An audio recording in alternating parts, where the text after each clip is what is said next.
आज हम लोग इस वीडियो में खिलजी वंश के बारे में सेकंड पार्ट देखेंगे। फर्स्ट पार्ट में हम लोग पढ़ चुके थे कि अलाउद्दीन के बारे में कि उत्तर भारत में अलाउद्दीन का अभियान किस तरह रहा था, किस तरह इस सारे युद्ध जीता था। उसके बाद आज पार्ट टू में देखेंगे कि दक्षिण भारत का अभियान। तो उत्तर भारत का हो गया था, मतलब उस शासन व्यवस्था प्रशासन जो है सब इसी में देखेंगे इसके दक्षिण भारत के साथ ही। तो दक्षिण भारत में अभी तक जितने भी दिल्ली सल्तनत कालीन राजा थे, शासक हुए थे, अभी सभी का शासन कहाँ था? उत्तर भारत के साइड ही हुआ करता था। दिल्ली सल्तनत में पहला ऐसा शासक था अलाउद्दीन खिलजी, जो दक्षिण भारत की ओर बढ़ा था, यानी दक्षिण भारत में राजपूत राजवंश शासन कर रहे थे। तो दक्षिण भारत में अभियान में देखेंगे कि सबसे पहले इसका जो है हमला होता है देवगिरी पर 1306 ईस्वी में। तो जब देवगिरी पर हमला होता है तो उस समय इसमें सबसे महत्वपूर्ण रोल निभाता है, उसका नाम है मलिक काफूर। तो मलिक काफूर का उत्तर भारत में कोई उतना रोल नहीं था, लेकिन दक्षिण भारत को जीतने में जितने भी दक्षिण भारत के युद्ध हुए थे सब में मलिक काफूर का ही योगदान था। मतलब तो देखेंगे कि मलिक काफूर किस तरह, तो हम लोग उस वीडियो में देखे थे उत्तर भारत में कि जब यहाँ का राजा था गुजरात का कर्णदेव बघेल ना। तो कर्णदेव बघेल के बारे में देखे थे कि जब कर्ण गुजरात पर हमला करता है, कर्णदेव बघेल वहाँ से भागकर जब भागता है अपने और अपने बेटी के साथ, तो आता है सबसे पहले देवगिरी। तो देवगिरी कौन सा क्षेत्र है? तो अभी वर्तमान में महाराष्ट्र वाला क्षेत्र पड़ता है। यहाँ महाराष्ट्र वाला क्षेत्र कौन पड़ता था उस समय? देवगिरी कहलाता था।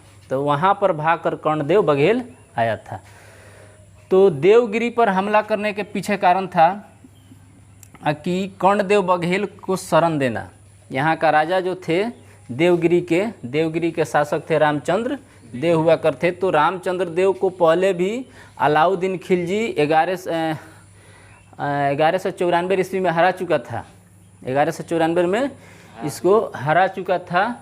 उसके 1294 में इसको हरा चुका था, लेकिन उस समय इसको सामंत के तौर पर रामचंद्र को छोड़कर चला गया था कि अब इनके जो था निरंतर इनके पास कर भेजते रहते थे टैक्स रामचंद्र देव, और उसके सामंत के तौर पर यहाँ शासन करते थे।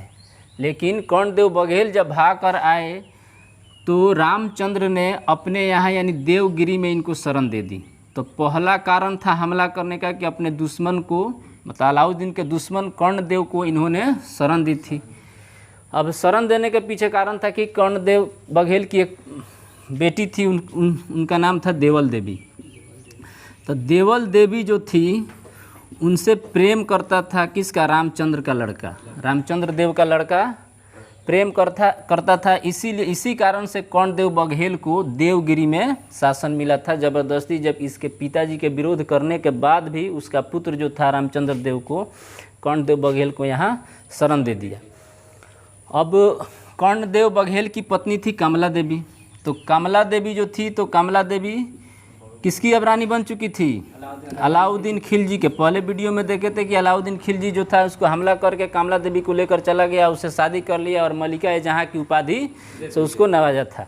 तो यहाँ से कमला देवी बोल रही थी कि मेरी पुत्री यानी देवल देवी मुझे चाहिए।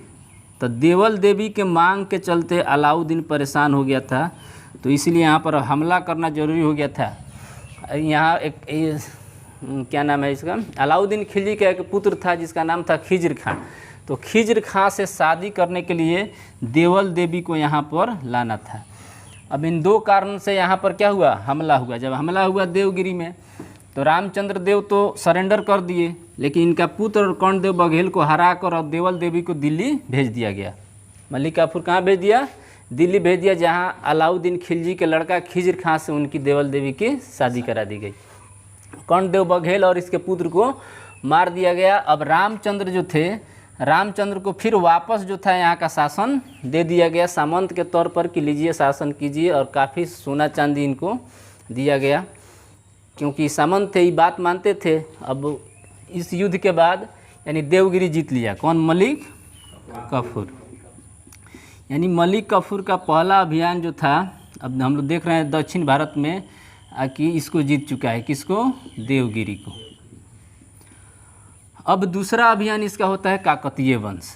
तो काकतीय वंश का सब जो 1310 ईस्वी में हमला किया था, यहाँ का शासक था प्रताप रुद्र। तो प्रताप रुद्र यानी काकतीय वंश यहाँ था, ये आंध्र प्रदेश वाला एरिया था, यानी वर्तमान में अभी इसको आंध्र प्रदेश के वर्तमान में ये कौन है, तेलंगाना। हाँ, तेलंगाना वाला क्षेत्र हो गया है। यानी तेलंगाना वाला क्षेत्र जो था इस पर किसका, काकतीय वंश का शासन था। अब काकतीय वंश 1310 ईस्वी में इस पर हमला करके इसको जीत लेते हैं। उसके बाद यहाँ का शासक था कौन, प्रताप रुद्र। अब कोहिनूर हीरा का बात आता है, तो कोहिनूर हीरा जो था इन्हीं वंश के पास तेलंगाना वाले क्षेत्र पर आंध्र प्रदेश में था। यहाँ से मलिक काफूर जो था कोहिनूर हीरा प्रताप रुद्र से प्रताप प्राप्त करता है और यहाँ से भेज देता है किसके पास, अलाउद्दीन खिलजी के पास, दिल्ली। अब दिल्ली वहाँ जाता है। अब कोहिनूर हीरा के पीछे भी बहुत लंबी कहानी है। कोहिनूर हीरा भारत में हम लोग जानते हैं कि अभी से लेकर और भारत आज़ाद हुआ तब तक इधर उधर घूमते फिरते था। सबसे पहली बार अब यहाँ देखेंगे अलाउद्दीन के दरबार में गया। अब सल्तनत कालीन में किसके पास अंतिम रहता है, इब्राहिम लोदी के पास। जब इब्राहिम लोदी हार जाता है तो बाबर इनसे छीन लेता है, बाबर छीनता है। अब बाबर के छीनने के बाद अब मुग़ल वंश में आ गया।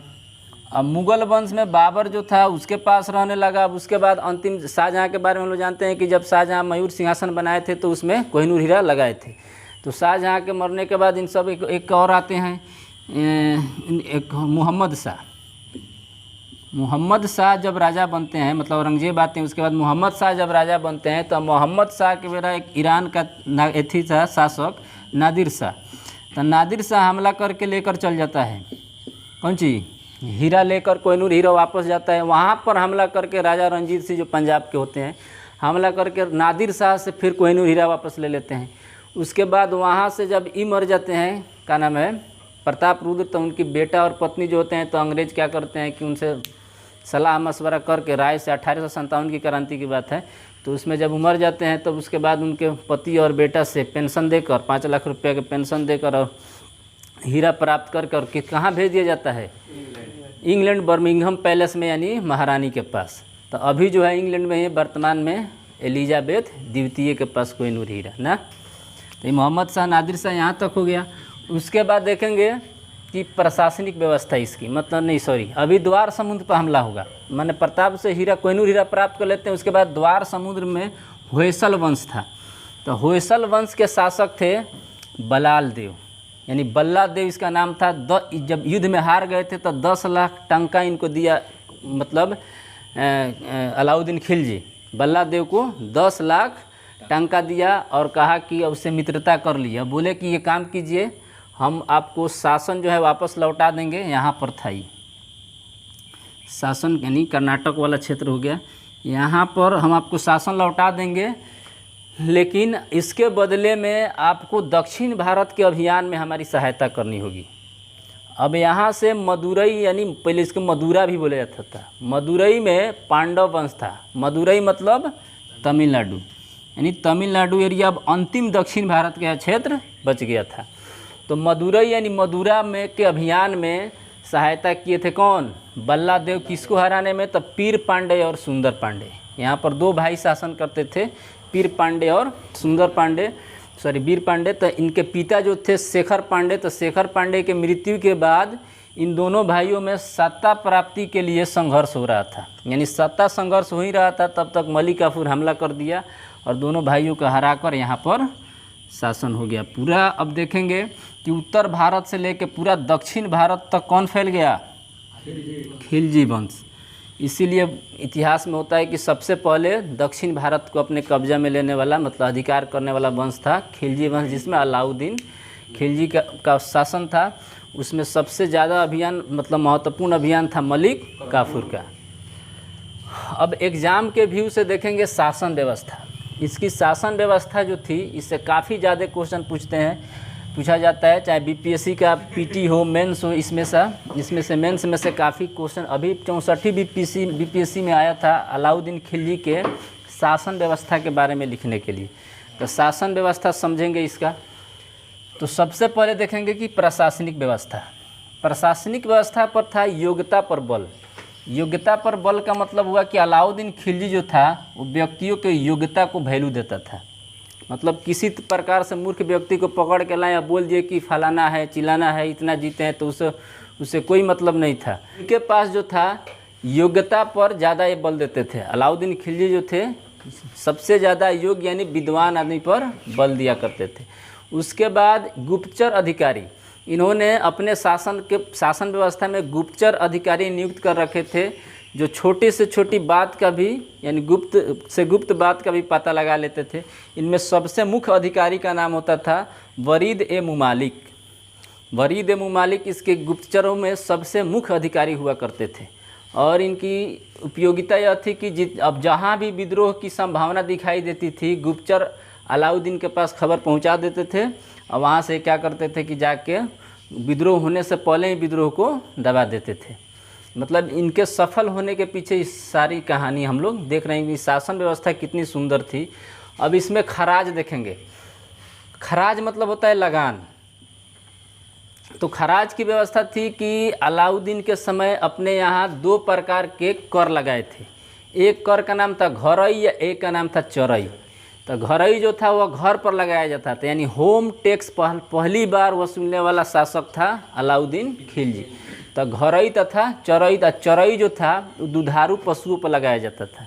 जो दुधारू पशु जो थे दूध देने वाले चरते थे, उस पर चरई कर, घर बनाने पर कौन सा कर लगता था? घरई कर। 2 प्रकार के नया कर लेकर आए थे। उसके बाद लगान का 1/2 भाग, मतलब अगर टोटल सभी में देखेंगे बाकी सब राजाओं में 30% 40% लगान का कर होता था, लेकिन अलाउद्दीन के शासक बनते ही लगान जो था 50% हो गया, यानी 1/2 भाग मतलब आधा। अगर अनाज 100 किलो उपजाया जाएगा तो 50 किलो कहाँ जाएगा?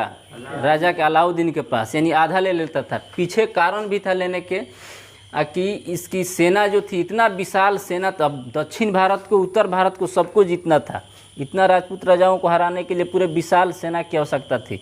तो इसने काफ़ी बड़ी सेना खड़ी कर रखी थी, जिसको भरण पोषण के लिए यानी वेतन देने के लिए उतना लेना जरूरी हो गया था। तो 1/2 भाग मतलब आधा भाग ले लेता था। उसके बाद खालसा भूमि। खालसा भूमि का मतलब होता है सुल्तान की भूमि। मतलब इसके पहले जितने भी राजा हुए थे, सेना को क्या करते थे कि लड़ने के बदले में कोई ज़मीन जागीर दे दिया करते थे कि यहाँ पर लीजिए, आप बोइए, खाइए।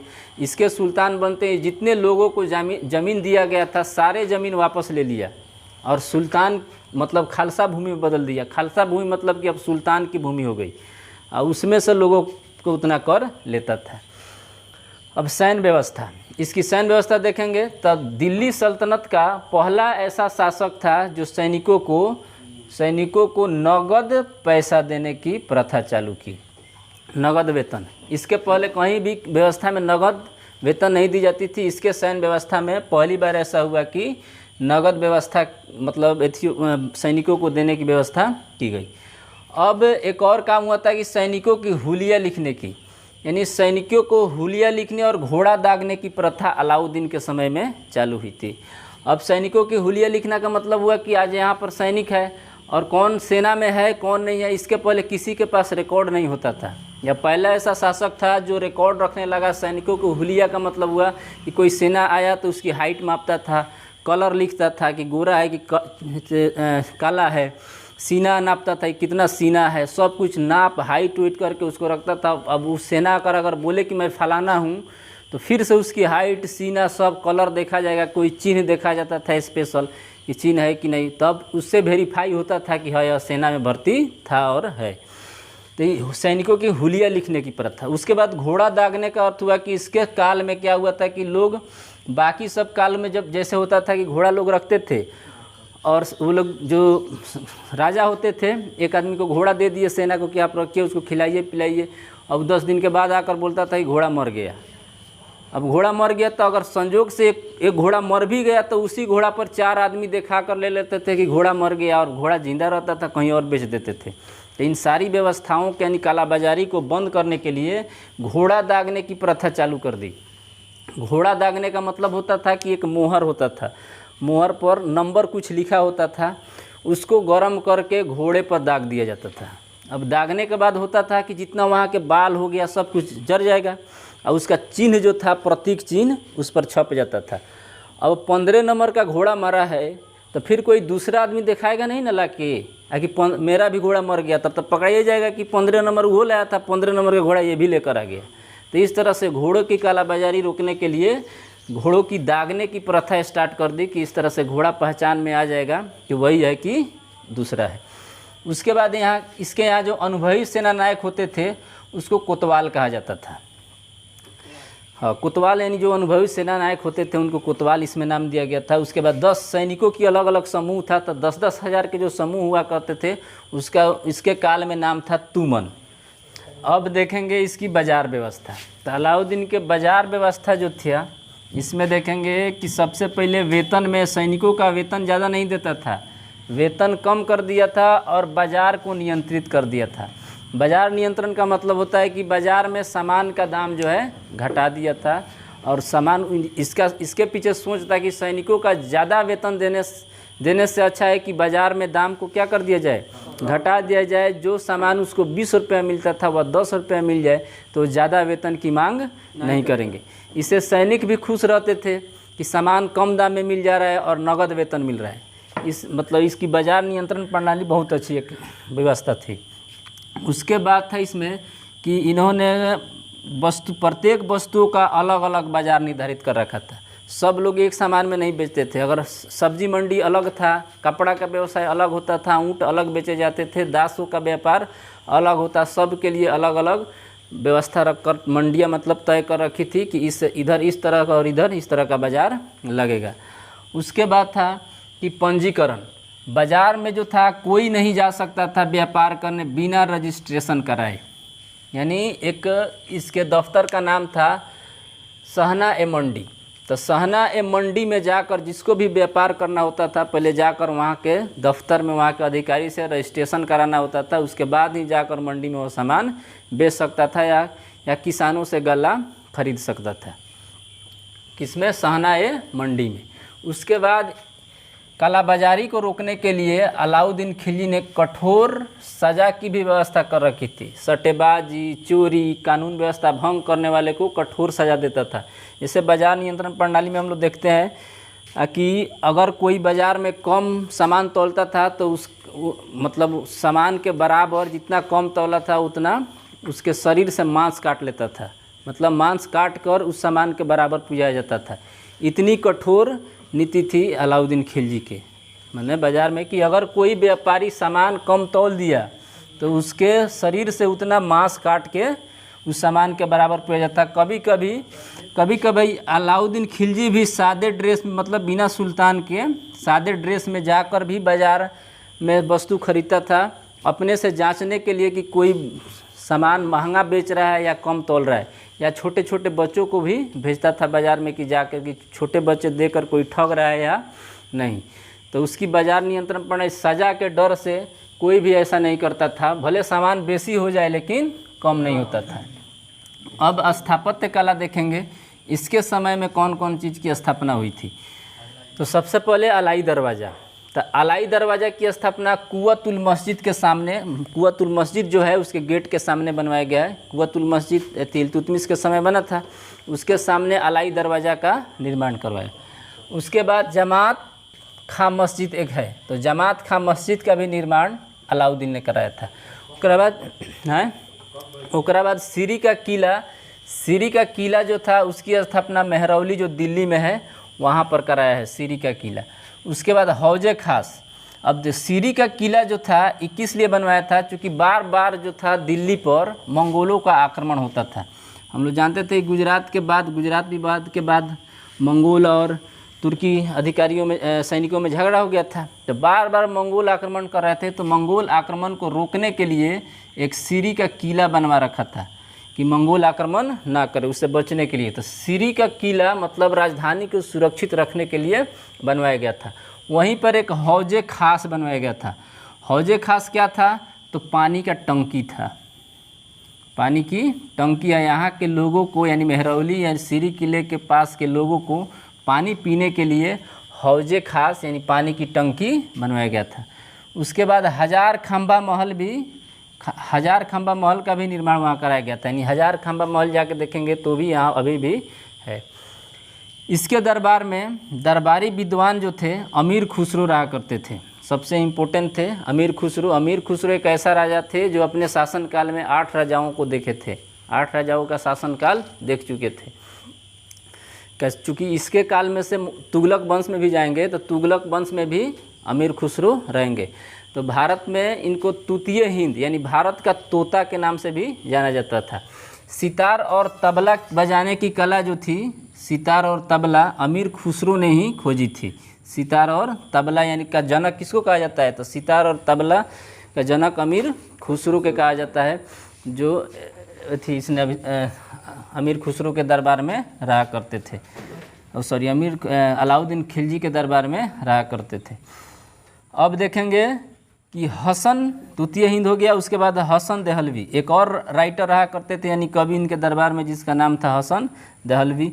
अब इसके बाद अंत में मतलब सेकेंड लास्ट एक आते हैं राजा, उनका नाम होता है मुबारक शाह खिलजी। तो मुबारक शाह खिलजी 1316 से लेकर 1320 तक रहते हैं, जो काफ़ी अय्याश राजा थे, मतलब इस दिमाग से पागल था, घूमा, मतलब अच्छा राजा नहीं था। क्या होता था कि इसको नग्न स्त्री और पुरुष का संगत काफ़ी ज़्यादा पसंद था। अपने थी दरबार में बहुत सारे दरबारियों को नग्न अवस्था में देखना चाहता था। तो इसके इतिहास में मतलब होता है पागल आदमी, जब पागल आदमी का बहुत गड़बड़ काम कर जाता है, तो इसका यही गड़बड़ काम था कि नग्न स्त्री और पुरुष का संग जो था इसको काफ़ी ज़्यादा पसंद था। लास्ट में देखेंगे नसरुद्दीन खुसरवा शाह जो थे 1320 में ही रहे थे। उसके बाद इन लोग को योग शासक नहीं था, इन लोगों को हटाकर उसके बाद आएगा कौन वंश, तुगलक वंश। तो तुगलक वंश के शासक जो होंगे गियासुद्दीन तुगलक के बाद में हम लोग यहाँ से देखेंगे। Thank you.